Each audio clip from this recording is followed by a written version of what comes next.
네, 반갑습니다. 네, 성과를 만드는 마케팅에 대해서 오늘 강의를 맡은 박노성입니다. 저는 그 광고회사에서 처음에 이제 시작을 했어요. 그래서 여러분들과 이제 베이스는 비슷할 것 같고 광고 환경이 많이 바뀌어서 그 이후에 이제 업데이트하면서 이 자리까지 왔네요. 학생들을 가리키기도 했었고 최근에 이제 아까 말씀하신 대로 검색 광고 마케터라는 책하고 SNS 광고 마케터라는 책을 집필하고 있고 이번 달에 SNS 광고 마케터는 이제 개정판이 나와요. 오늘 원고가 넘어갔어요. 그래서 이제 좋은 기회에 여러분을 만나 뵙게 돼서 반갑습니다.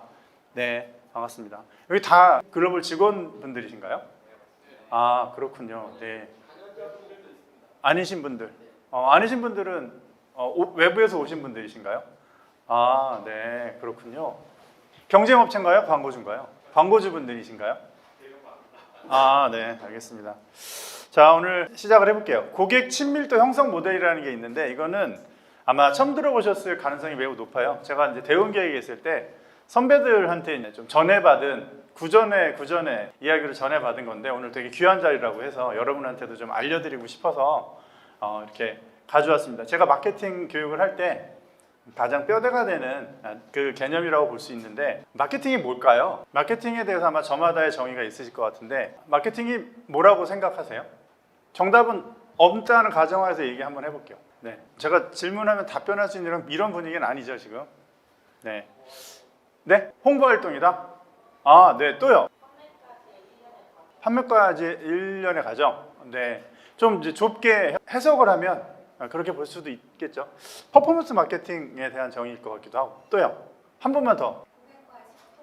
고객과의 소통. 네, 지금 알고리즘이 읽었어요. 어떤 걸 강사가 원한다 이런 걸 지금 읽으셨어요. 그 되게 좋은 정의들이 많고요. 여러분들 아마 여기 이런 회사에 입사하실 거면 마케팅에 대한 정의 한두 가지는 머리에 딸딸딸 외우고 계실 텐데 되게 많아요. 사실은 지금 말씀하신 것들 다 맞고요. 어쩌면 이 회사가 원하는 방향일 수도 있고 아니면 다니시는 회사에서 원하는 방향일 수도 있겠죠. 근데 이제 여러 가지 찾다가 저도 한번 요거 정도는 머릿속에 외워두고 누가 툭 치고 물어보면 대답했으면 좋겠다라고 생각한 거예요. 그러니까 절대적이라고는 생각하지 마시고 여러분의 정의가 다 맞은데 저는 이렇게 생각하고 있다. 저는 브랜드 아이덴티티를 브랜드 이미지와 일치시키는 모든 커뮤니케이션 활동이 마케팅이 아닐까 이렇게 생각을 합니다. 그러면 여기에 두 가지가 나오는데요. 브랜드 아이덴티티라는 게 있고요. 브랜드 이미지라는 게 있어요. 그럼 브랜드 아이덴티티는 뭐죠? 네? 정체성. 또 우리 기업에서 얘기하는 거. 그걸 브랜드 아이덴티티라고 하죠. 브랜드 이미지는 뭐죠? 그렇죠. 고객이 바라보는 회사의 브랜드. 그걸 말해요. 근데 그건 같아요, 달라요? 달라요. 남자가 바라보는 여자가 있고 여자가 바라보는 남자가 다르듯 이 둘은 같을 수가 없어요, 애초부터. 그래서 그걸 일치시켜야 되죠. 그런 모든 커뮤니케이션 활동을 마케팅이라고 불러요.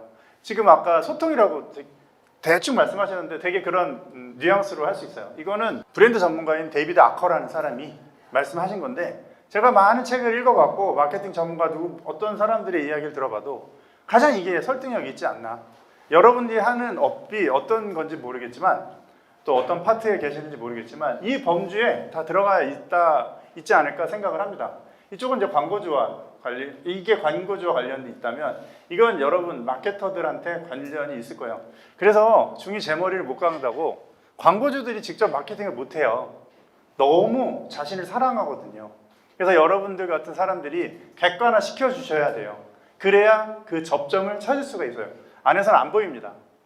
그래서 고객 친밀도 형성 모델은 구체적으로 이렇게 그림이 그려지는데 브랜드 아이덴티티가 있어요. 브랜드 이미지가 있고요. 중간에 이 두 가지를 대중한테 접목시키기 위해서는 차별화 전략이 꼭 필요합니다. 이걸 가지고 커뮤니케이션 활동을 마케팅 1, 2, 3으로 하고 그렇게 하면 고객이 친밀도가 생성이 돼요. 이게 이제 전반적인 뼈대라고 보시면 좋겠습니다. 자, 그러면 여기 브랜드라는 말이 나와요. 그죠? 브랜드 아이덴티티, 브랜드 이미지. 브랜드는 또 뭐죠? 브랜드라는 건 좀 더 복잡하죠. 근데 아마 교과서에서 그런 거 많이 배우셨을 거예요. 소 엉덩이에 낙인 찍는 거, 그죠? 가장 많이 알려진 거잖아요. 거기서 브랜드가 유래됐다. 브랜드의 반대말은 뭐죠? 노브랜드. 노브랜드가 브랜드가 매버릭이라는 말이 브랜드의 반대말인데 매버릭이라는 사람이 소 울타리 사람들이 다 자기 소에 낙인을 찍었어요. 매버릭이라는 아주 괴짜가 자기 소에는 엉덩이 그 낙인을 안 찍어서 소 가지고 있는 사람들 중에서 엉덩이에 낙인 안 찍힌 소는 내 소다 라고 얘기를 했죠. 그래서 탑건 2 제목이 매버릭이죠. 그 주인공이 매버릭이에요.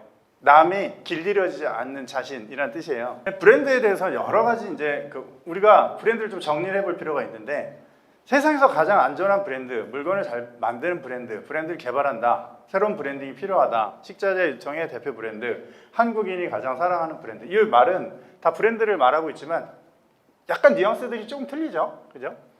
위에 두 개는 제품하고 동일한 얘기예요. 말은 브랜드라고 했지만 제품이라는 것과 크게 차이가 없어요. 이게 사실 마케팅 용어 대부분이 영어에서 와서 한국어로 이야기하면 좀 애매하긴 한데, 이건 확실하게 제품이라는 이야기인 것 같고, 브랜드를 개발한다, 새로운 브랜딩이 필요한다, 그런 건 브랜드 개발 활동이랑 같은 이야기죠. 말하자면 위는 명사라고 하면 밑에는 동사인 거죠.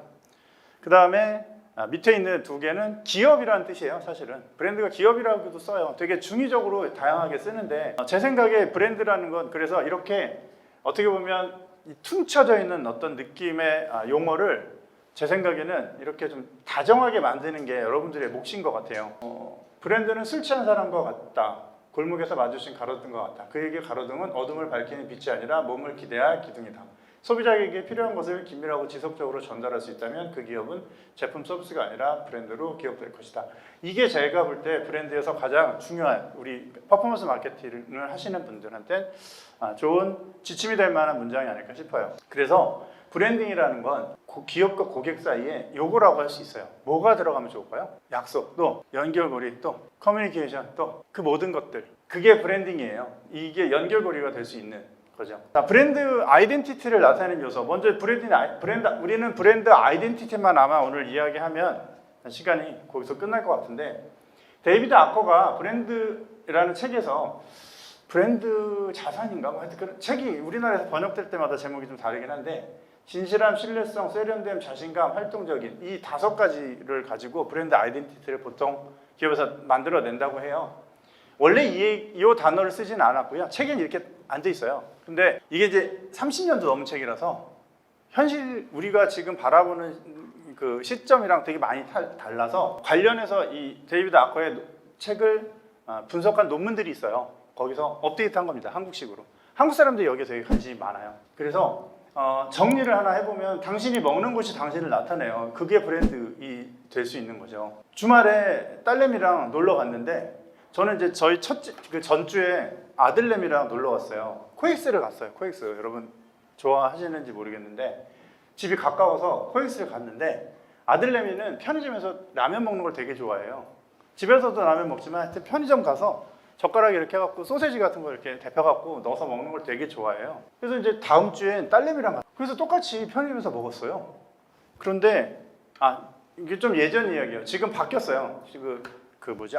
아라비카 커피 있는데 아시죠? 1층에 그 별마당 도서관에서 에스컬레이터 타고 올라가면 퍼센트 커피 있는 데가 있어요.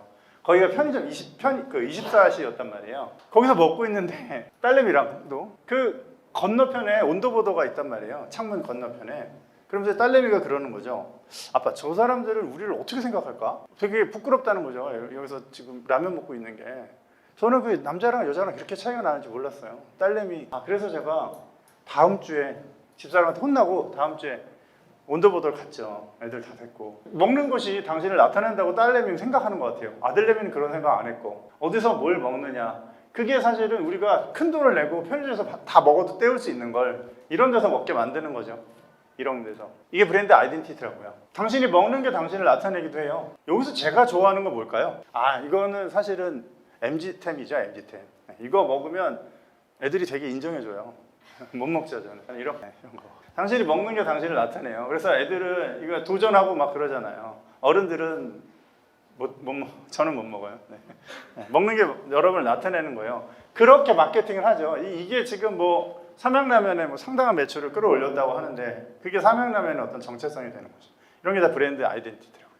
그래서 브랜드 아이덴티티를 나타내는 요소들을 그 책과 그 책에 있는 기초적인 내용과 논문을 다 조합하면, 여러분들이 이제 브랜드를 마케팅할 때 기업 입장에서 어떻게 아이덴티티를 세우면 좋을까라고 할 때 진실함, 신뢰성, 세련됨, 자신감, 활동적임도 되게 깊이 들어가서 더 짧게 쪼갤 수 있어요. 이런 얘기는 정말 진부하긴 하지만 잘게 쪼갤수록 시장이 커진다는 거 많이 배우셨을 거예요. 그렇게 활용할 때 우리 제품에서 다른 그 기업들과 어떻게 차별화되는 브랜드 아이덴티티를 만들어낼 것인가 할 때 이 표를 좀 참고하시면 좋을 것 같아요. 브랜드 아이덴티티를 만드는 특성은 제품과 관련된 특성도 있고요. 제품과 관련되지 않은 비제품 관련 특성이 있어요. 제품 관련된 특성이라고 하면 이런 것들. 은행이라고 하면 되게 점잖고 양복 입고 이런 느낌이 있단 말이에요. 그다음에 기술, 삼성하면 기술에 대한 기업인 것 같고, 샤넬 하면 일단 고가죠. 그래서 넘사벽이고, 코카콜라 하면 탁 쏘는 속성 같은 게 있어요. 탄산. 그런데 이런 게 있으면 다행이고, 이걸 아마 선점했던 뭐 미국에는 100년 된 기업도 많으니까 그런 기업들이 대부분 차지하고 있어요. 이제 좀 스타트업들 입장에서는 이런 데서는 차별화하기 힘드니까 이런 비관련된 특성에서 끄집어내기 좋죠. 사용자, 무신사 같은 곳은 하나씩, 무신사 같은 경우에는 무신사라는 형체가 크게 잘 눈에 안 들어와요. 근데 무신사를 입는 사람들이 힙해 보이죠. 무신사에서 판다 하는 것. 그게 사용자예요. 현대자동차는 사실 지금은 되게 어마어마한 회사처럼 보여지죠. 그 중간에 피파의 후원을 오랫동안 했단 말이에요. 2002년부터인가요? 그런데 돈 쓰냐고 할 때부터 여기에 계속 후원했는데 지금 제가 볼 때는 후반응을 얻고 있는 것 같아요. 스타트업으로서, 당시의 스타트업으로서 뭐 기라성 같은 자동차들이랑 차별할 수 있는 건 이미 다들 선점을 했으니 다른 방식으로 선점을 하게 된 거죠. 나이키 하면 심벌이고요. 연륜 같은 건 사실은 제품이랑 아무 상관없지만 또 누구나 따라하기 어려운 거죠. 라이카 카메라 같은 거 써보면 별 같은 것도 하나도 없는데 오래됐대잖아요. 그래서 다들 알아줘요. 그 다음에 마키컬리 하면 전지현이 떠오르는 거 아니에요. 그죠? 네. 배민 하면 유승용이 떠오르나요? 하여튼 뭐 그런 거. 그 다음에 요거 딥시크 하면 사람들이 싫어해요. 그죠? 틱톡 하면 짜증내죠. 막 광고주들이. 이거 중국 거라 그렇죠. 토스 하면 규제를 푼 화신 같은 느낌이 있죠. 테슬라 하면 뭐가 떠올라요? 엄청 혁신적인 이런 거 말고 일론 머스크 짜증나. 내 주가 막 이러잖아요. CEO가 떠올라요. 엔비디아 뭐가 떠오르세요? 엔비디아 제품 뭐 아시는 거 있어요? 없죠. 젠슨 황밖에 없어요. 락스타 CEO죠. 애플은 think different 뭐 이런 거잖아요. 기타 여러 가지 회사 이미지들이 있어요. 이런 걸 브랜드 아이덴티티화 시켜서 만드는 게 마케팅의 가장 중요한 요소 중에 하나가 될 수 있죠. 예를 들어서 뭐 이런 게 있어요. 삼성 웰스토리 얼마 전에 다녀왔는데 여기는 제품 이 하나를, 이 전체를 하나의 기업에 집어넣으면 아이덴티티화 시킬 수 있는 차별점을 찾아내기가 용이해서 저는 브랜드 아이덴티티라는 걸 정의할 때 새로 여러분이 광고주를 받았어요. 처음 보는 광고주가 있으면 그 광고주를 이틀 안에 집어넣는 것도 되게 좋은 거예요. 여기 있는 모든 제품들은 전부, 모든 브랜드는 여기에 다 넣을 수가 있어요. 근데 기본적으로 정형화된 틀들이 있다는 건데, 여기 보면 삼성 웰스토리 같은 경우에는 이런 식으로 넣을 수 있고, 심벌, 슬로건, 생산지, 행사 이미지, 연륜. 근데 요걸 나중에 이제 교육이 끝나고 들어가서 채워보려면 빈칸이 제법 있을 거예요. 빈칸은 내뜨는 거예요. 빈칸까지 뭐 어거지로 생각해낼 필요는 없어요. 가령 예를 들어 후원, 이건 아무나 할 수 있는 게 아니죠.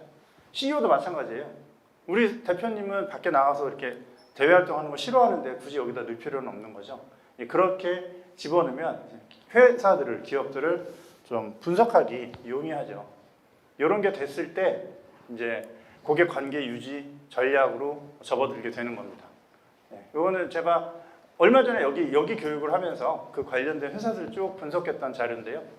참고하실 분들은 참고하시면 좋을 것 같고, 이렇게 하면 여기에서 우리가 경쟁사랑 차별할 수 있는 아이덴티티가 뭔지를 발견해 내실 수 있고요. 나올 때까지 이렇게 해 놓으시면 여기서부터 이제 마케팅이 출발이 된다라고 볼 수 있습니다. 그리고 요거 하실 때 좀 중요한 건 내 것만 분석해도 좋죠. 내 것만 분석해도 좋은데 경쟁사를 분석하면 또 거기서 또 다른 차별화 포인트가 나올 수 있으니까 시간이 되신다면 경쟁사도 같이 분석을 하시면 좋을 것 같아요. 요게 있어야 고객관계 유지 전략이 형성이 됩니다. 그러니까 기준이 생겨야 돼요. 그래야 차이점을 만들어낼 수 있겠죠. 자, 리마케팅이라는 말은 뭐 여기 계신 분들이 저보다 훨씬 더 잘 아셔서